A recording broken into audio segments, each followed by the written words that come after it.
Maya pa kabale, magandang gabi po sa atin lahat. Ito po, kumakain po kami ni Apo Undaling. Pinali ko po yung hito at saka yung tilapia na gustong gusto niya. Kasi may dalang ulam yung kapatid ko si Sir Nambito, mga pre. Kaya yun ang kinaya ni Apo Undaling, yung salad na lettuce.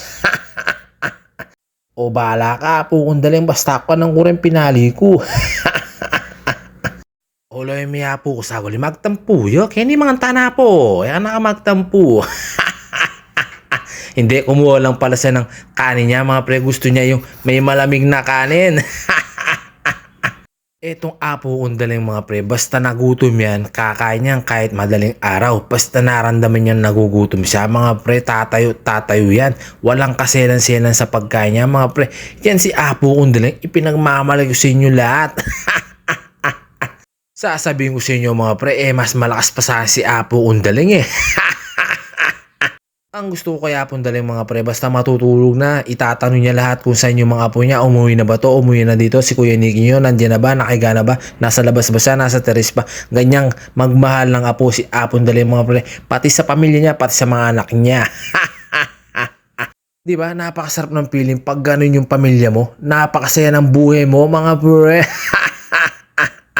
Kahit sino naman pamilya gusto nila nagmamahalan yung pamilya, diba mga pre, at masaya. Di ba mga pre, sinabi ko naman sa inyo, araw-araw ipapakita ko yung pamilya ko, lalo-lalo na yung mahal naman namin lola, si Apo Daling. Pinagsisigawan ko sa inyo mga pre, kung hindi maganda ang turo ng lolo at lola namin, hindi kami ganito mga pre. At syempre, pinagmamalaki ko rin yung side ng papa ko mga pre. Itong apo namin mga pre, kahit walang pera man, madiskarte ang apo namin mga pre. Hindi namin alam kung saan galing yung pagkain. Pag wala kayong pagkain, kung wala man kaming kape, makakadiskarte yung Apo Daling. Ganyan katindi yung Apo Daling namin mga pre. Bakit ko amanin diskarte mo, Apo Daling? Amana na yata ang pisang umpoging John Eric Sadsad. Ito lang yung masabi ko kay Apo Daling at kay Apo Turo kahit wala na po siya. Maraming salamat sa inyong dalawa ni Apo Daling. Dahil simula po nung bata ako, nakatira ako sa inyo hanggang matanda ako. Maraming salamat tinanggap nyo. Lalo sa mga tito at tita ko, maraming salamat sa inyo.